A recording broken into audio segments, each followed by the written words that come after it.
Good evening. Hello. Hello there. How are you doing? Always good. Yeah. All good this side too.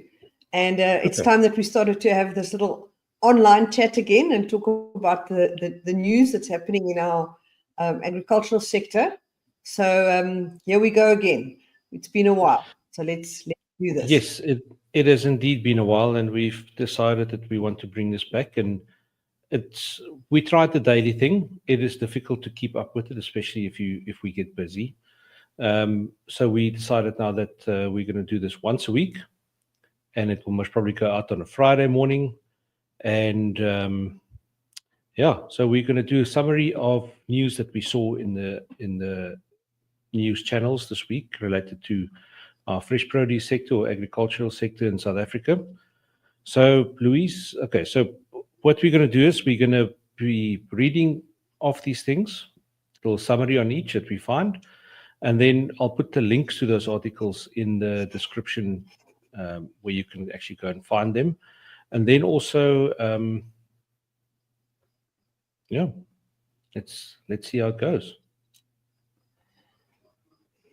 Okay, so we might as well dive in. I'm starting with South African fruit producers secure over 200 trade leads at Fruit Logistica Berlin. So Dewald and I've been having FOMO all week, or the last 2 weeks, seeing everybody going off to Berlin. And are you going to be at Berlin? Oh, no, we're not going to be there. Oh, gosh, why? We should see you there. This is how we're feeling. So next year we are going to Berlin, but let's hear about this year. But we always got the same answer. We want a sponsor. Or if people say, are you going? Have you been? No. The answer's not no. It's not yet. Okay. Yeah. So here we go.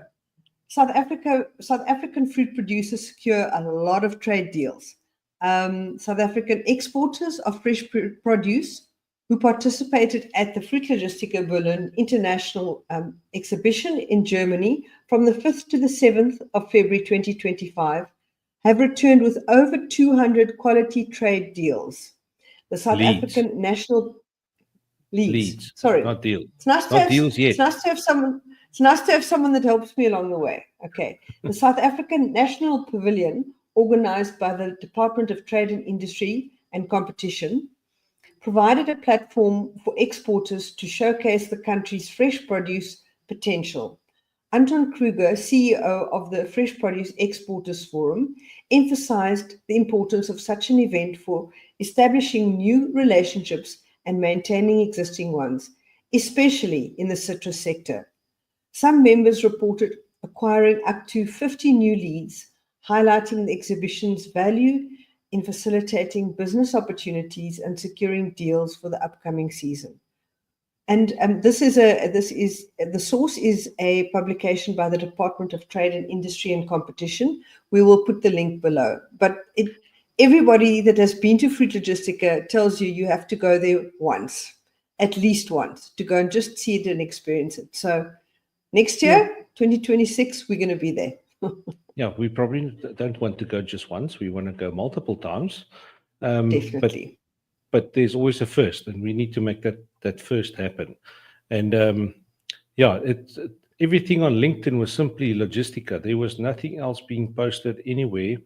And if you tried to get hold of anybody, it was just, sorry, Logistica. So, yeah. Yes, indeed. Almost like Easter weekend. You feel better when it's over.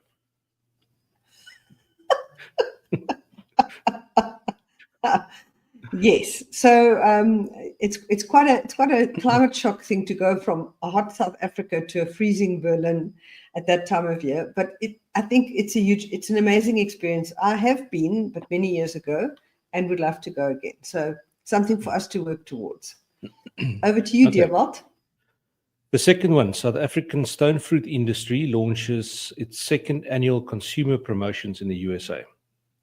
Hortgro, representing South Africa's deciduous fruit producers, has announced its second annual Plum Possibilities consumer-facing sweepstakes targeting US shoppers. There's a tongue twister there. Running through March the 18th, the promotion encourages participants to enter for a chance to win one of two $500 gift cards. The campaign aims to drive demand for South African plums, available at retailers such as Costco, Sam's Club, Wegmans, with a strong presence in the Northeast region. Alicia van der Westhuizen, Trade Development Manager at Hortgro, highlighted the importance of educating US consumers about the quality of South African plums to strengthen the country's presence on grocery store shelves. And the source was the Perishable News. And just last week, we were in George visiting Dion Barnard, the 2024 Agri-Western Cape Young Farmer of the Year, who is a stone fruit producer down there. And when we went to visit the pack house, most of those plums that we saw, and they were incredible, went off to the States. Yes, it's very special that well, first of all, that we are in the American market with our stone fruit. Secondly, that we are promoting it, and that brings us to what we're going to talk about next, which is kind of scary. And that is the potential impact of the US executive orders on South African fruit exports. So item number 2 that Dewald read and the one I'm about to read actually connect with each other. So South Africa is facing potential challenges in its fruit export sector following a recent executive order by US President Donald Trump, which restricts all funding to the country. So South Africa has been buzzing about this. A lot of people have been talking about it, and it was a major political event. But now, how does this affect our fruit industry? So let's break it down and see. The order cites concerns over South Africa's Expropriation Act and its foreign policy positions. The South African export fruit industry is particularly concerned about the potential loss of duty-free access to the US market under the African Growth and Opportunities Act, which is known as AGOA, which could affect approximately 110,415 tons of citrus fruit exported annually. Industry leaders have emphasized the need for comprehensive response to address these challenges and protect the interests of South African exporters. So we started off talking about stone fruit, but this affects citrus, it affects grapes, it affects apples and pears, it affects avocados and many other South African fruits that are being exported to the US. And at this stage, there is a lot of there's a lot of unsureness, and people don't know what's happening, and people are nervous about this. So this is a bit of a scary thing at the moment. Look, if you open up TikTok or YouTube or whatever, every Tom, Dick, and Harry is talking about this.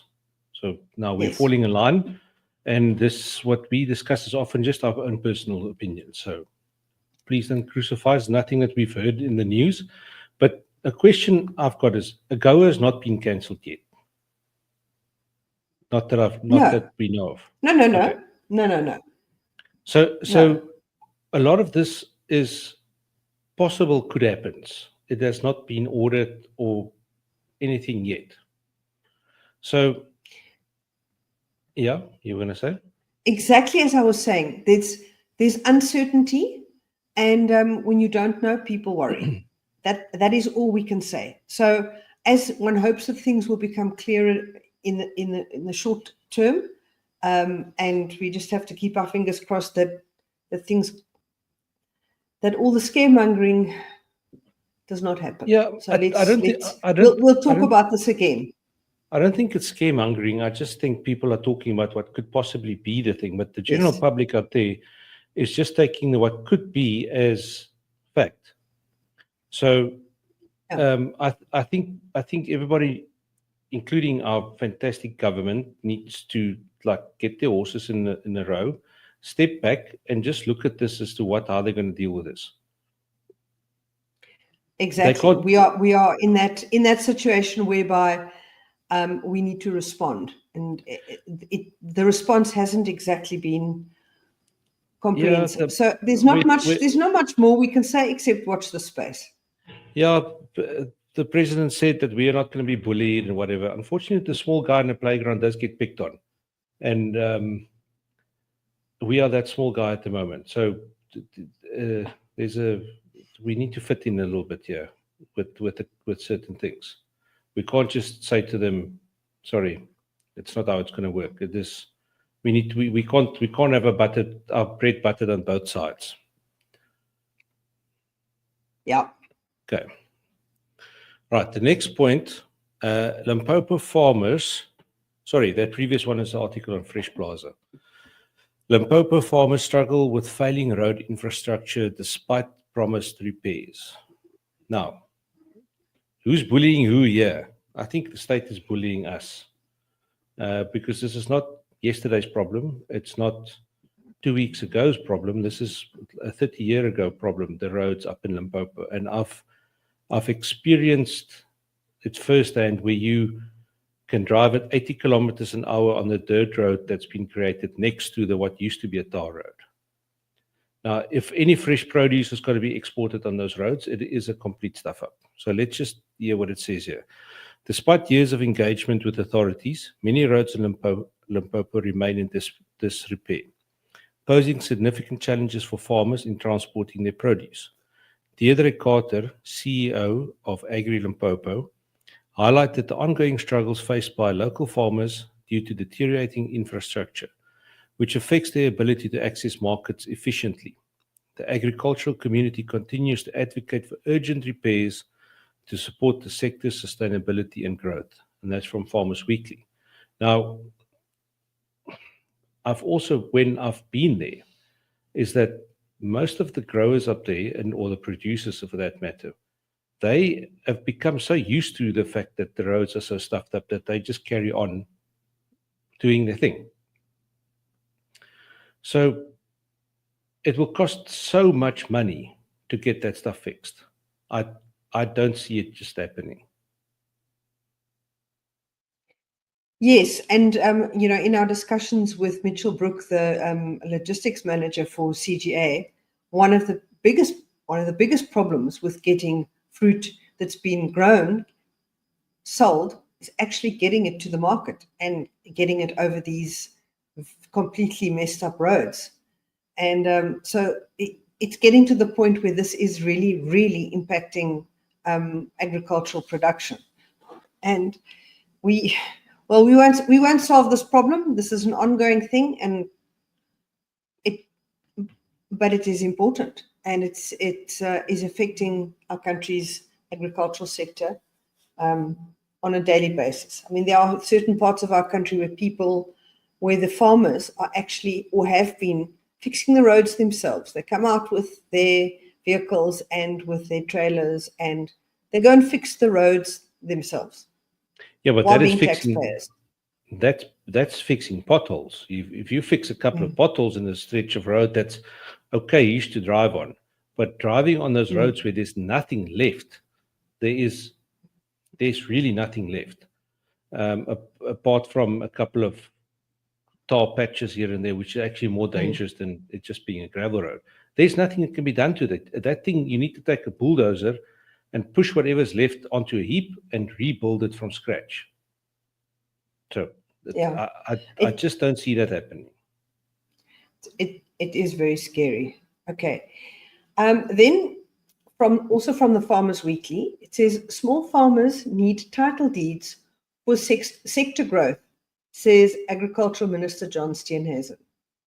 Agricultural Minister John Steenhuisen emphasized the necessity of providing title deeds to small-scale farmers to address economic imbalances and provide growth in the South African agricultural sector. He advocates for secure land ownership as a means to empower small farmers, enhance productivity, and secure long-term sustainability in the industry. This is, they always say South Africa is the first world and the third world crammed together right next to each other. And, for commercial farmers to imagine farming on a piece of land where you don't own the title deed, or you're not renting it from somebody with a contract or something like that. You can't imagine farming on land that you do not own the title deed for. Because if you don't own the title deed, you can't raise capital from a bank because the bank needs collateral. So it becomes very problematic for these people to be able to find capital to running capital. And if you do not own the land, or you do not have a secure tenure of the land in some way,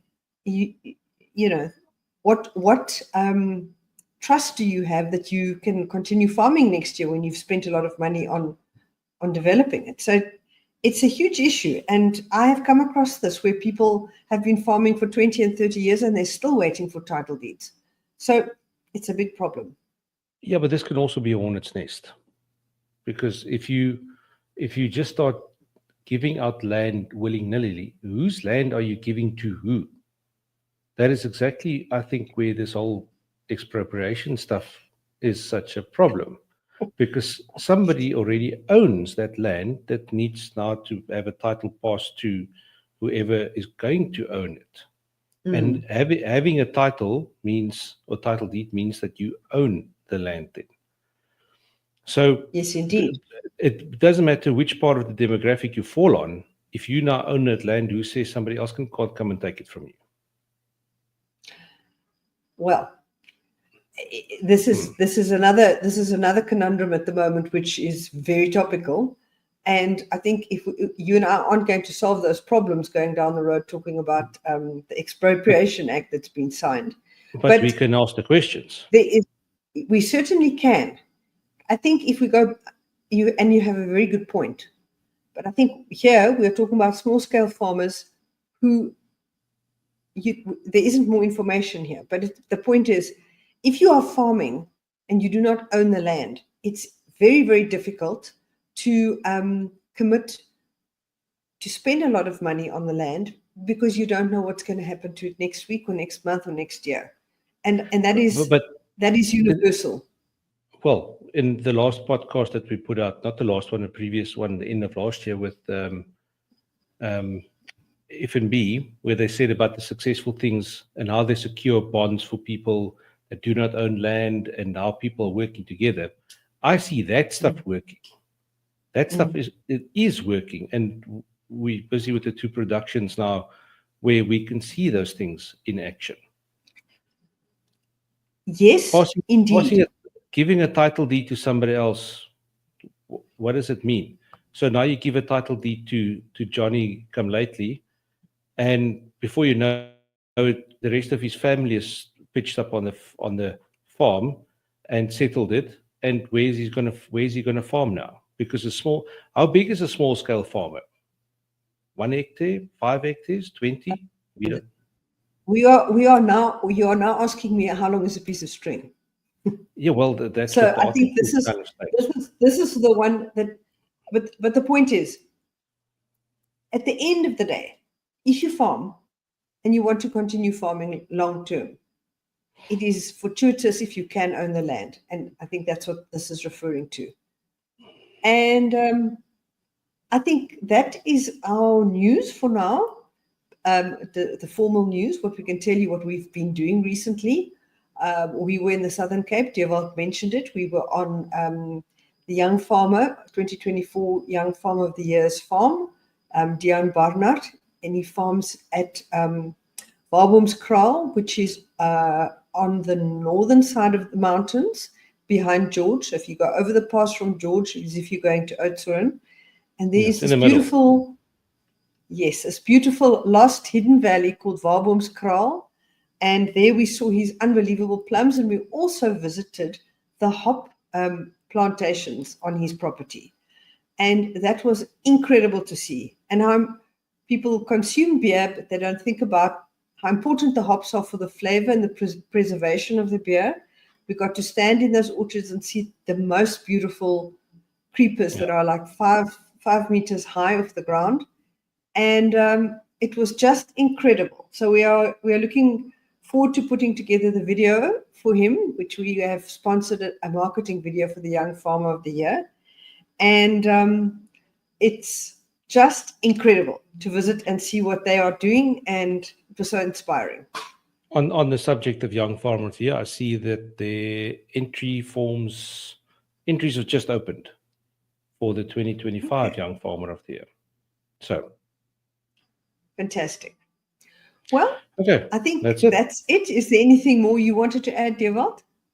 Not at the moment, but we will continue asking the questions nobody wants to ask. Thank you for listening. We Right. appreciate it. Okay. Have a good day. Bye. Bye.